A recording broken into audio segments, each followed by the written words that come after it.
So a little over a month has gone by since the season/series finale of The Walking Dead: The Ones Who Live, the Walking Dead spin-off series starring Rick Grimes. So this show had so much hype going into it. It really, in that first few episodes, felt like the fan base was reignited, and this show had the potential to bring back a lot of people that have fallen off over time because Rick Grimes is such a popular character. And now that we've had some time to let it digest and think about how we feel about it, it's time to do a little bit of post-mortem about how we feel about the franchise going forward. Is The Walking Dead actually dead? That's the question I'm here to discuss today, because the mood has changed a lot with the fan base, and I feel like a lot of people get this feeling that things are really over now. But to really get to that, we gotta back up a little bit and talk about where the franchise has been, because a lot of naysayers are going to say, hey, The Walking Dead's been dead for a long time,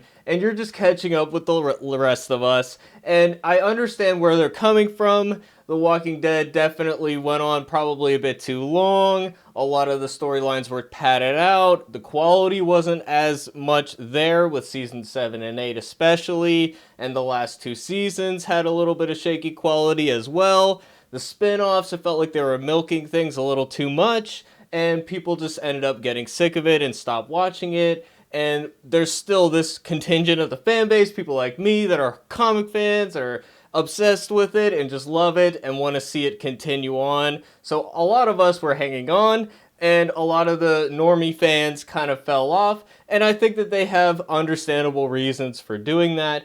So a lot of people are going to say The Walking Dead was dead for a long time. I disagree with that, obviously, but it's without saying that there is definitely less cultural influence to The Walking Dead. It used to be this cultural event. When a new episode would show up, millions and millions of people would watch it live on cable. That's not the case as much anymore, but there is still a pretty sizable fan base. So what has changed now?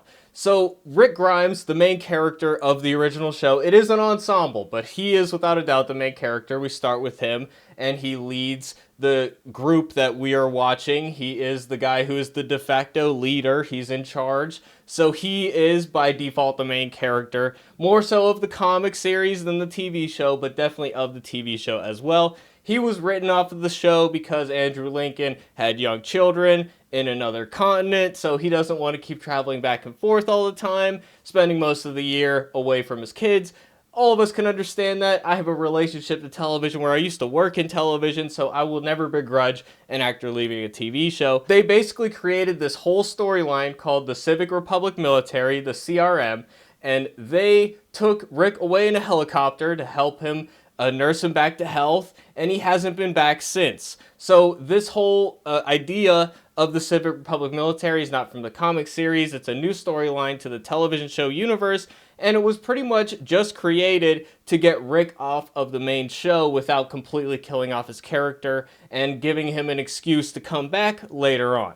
Now, we thought it was more than that as the fan base. We spent a long time as fans waiting for the CRM storyline to be realized. There was a lot of hype beyond just the fact that we want to see Rick come back. I mean, he is a fan favorite character. We all wanted to see that. It's more than that, though, because we spent 5 years building up to this show with spin-off shows like World Beyond that took place in the Civic Republic Military, as well as the show Fear the Walking Dead having a crossover element with the CRM as well. So we've been waiting for this. We've been dropping hints all along, and it really felt like a connecting tissue between all of the different spin-off shows.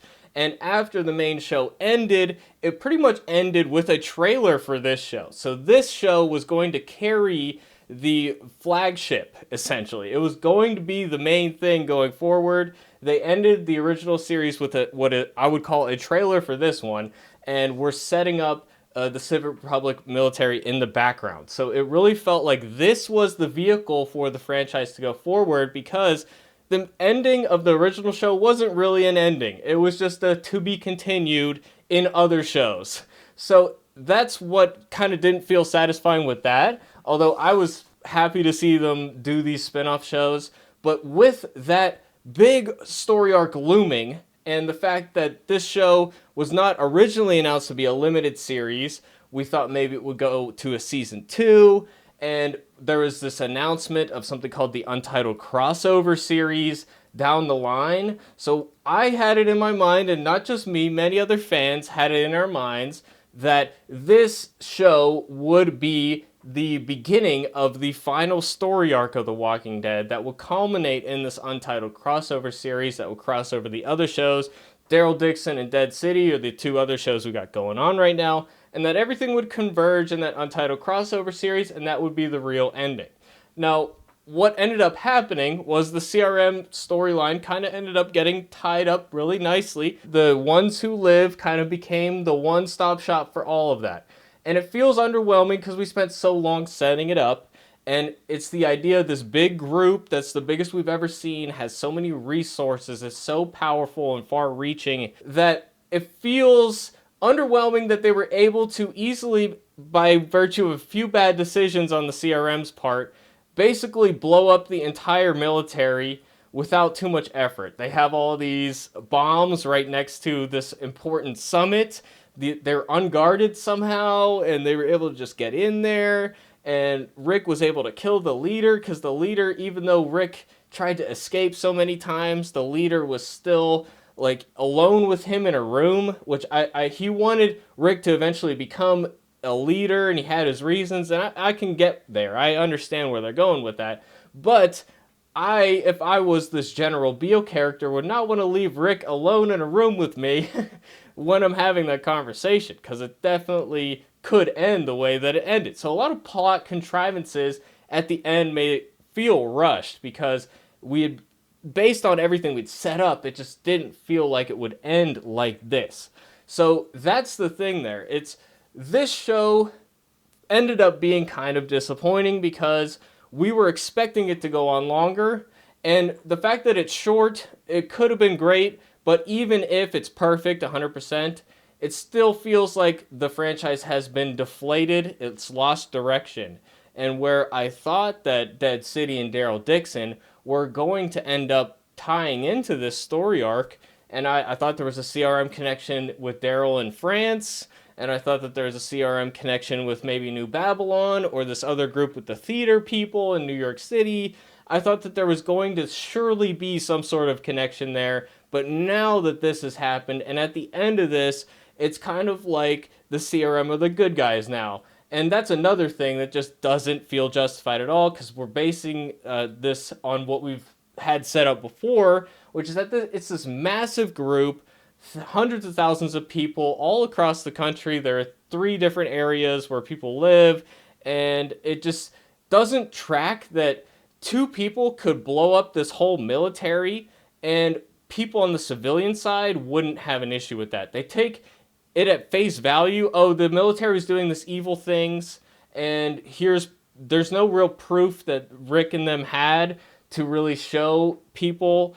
But even if there was proof there would definitely be people who would still say, hey, we get that they were doing evil shit, but like, my family was there. Like, people here that they killed had family members in the CRM, or in the Civic Republic civilian side. So there's no way that they would get away without some sort of consequences. They would have said something like, hey, you could have leaked some information to us. There should have been this information war going on the civilian side, different factions vying for control. If you want to really justify this ending here, it can't just be a voiceover line of dialogue and that's it, because it just does not track. It does not feel realistic.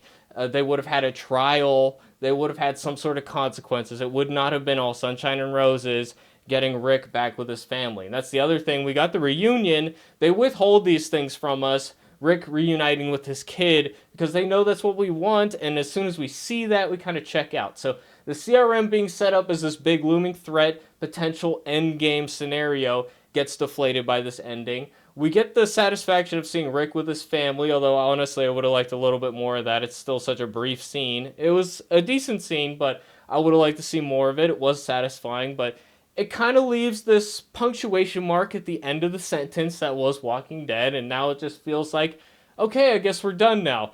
There's a season 2 of Daryl Dixon. I'm there for it. I like Dead City. I like Daryl Dixon. I'm going to be watching these shows. as long as the quality doesn't dip, because that's the other thing that really killed the franchise. World Beyond, I watched that because of the Rick Grimes element. That show was not worth watching in retrospect. It didn't really have much effect on this, and it was not a good show in its own right, in my opinion. It had some good ideas there, but just the episode to episode, scene to scene was really aggravating. Not great characters, not great writing. There was a lot of issues there. And Fear of the Walking Dead was even worse. Tales of the Walking Dead was even worse. So there's definitely a quality control issue with the franchise. And this extends as well to the comic series with the Clementine books now, which are also awful, just boring, terrible books, ruin the character, etc. Video games, we got The Walking Dead Destinies, that's not good. I mean, at least we had Saints and Sinners 2 last year, that was really good. And Bloober Team's making something, I'm curious to see what that's going to be. It was, hypothetically, they said, it sounds like it's going to be Walking Dead. It's not confirmed, but it sounds like it is.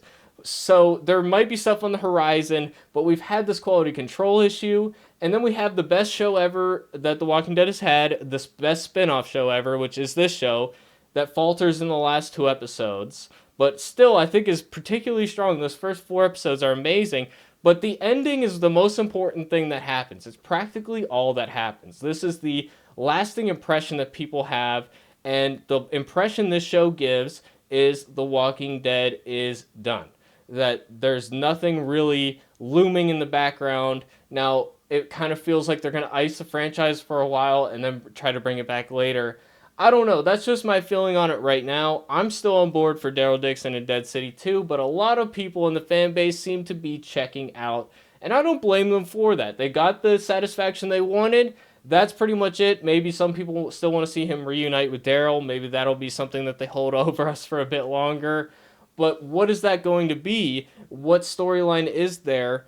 Some new villain arc? It just doesn't feel like it's going to be as cool as the CRM was. It was very cool concept, lots of really interesting lore potential that now just feels like it's going nowhere. And there is a potential that they could write it so that the CRM comes back as a villain. You know, you write it so the people that are loyal to General Beale end up getting back in power again, and there's like various sectors of the population that all have different allegiances and some sort of civil war, and you could do things to bring that back. But all the characters we introduced, Okafor and General Beale, great actor, he was in the show for like 15 minutes, very unsatisfying even though he's been mentioned in World Beyond and set up and all that. We don't have any characters left. Thorn is dead, so we don't have anybody left at the CRM worth going back to. The World Beyond characters are there, but that show never really hit to begin with, so I don't know that it would be worth the time to go back to. So that's the problem, is bringing back the CRM, you're not going to have a lot to work with, other than just the general lore. So I get the feeling that the fan base is saying it feels like it's done. I'm coming back for Daryl Dixon season 2, and then I'm done. There's a lot of people that have been hanging on for a while. We got the satisfaction we wanted, and that's the end of that. Why did they end it now? Maybe it's because Rick and Michonne didn't really want to come back for another thing. They wanted this to be the ending. Totally respect that. Like I said, you're allowed to make that decision as a working actor. I totally respect that. But just as a fan, it just feels unsatisfying to me. And if it was better executed, I would still have this feeling that, okay, I'm kind of done now, even though, like, it's been a part of my life for so long. So, I don't know. I'm not willing to let it go just yet. I'm giving them a chance with these other spinoffs, but I don't know. Let me know what you guys think in the comment section below. Is The Walking Dead actually dead? Do you care about these spinoffs coming up? Do you feel like the CRM should have been the Thanos of the Walking Dead universe? We had our Endgame crossover series. That's what I hope. That's what I was hoping for. That's what I wish happened. But it seems like that's not going to happen now. But with that, it's been your boy Shuggy, and we'll see you guys in the next video. Thanks for watching, everybody. Peace out.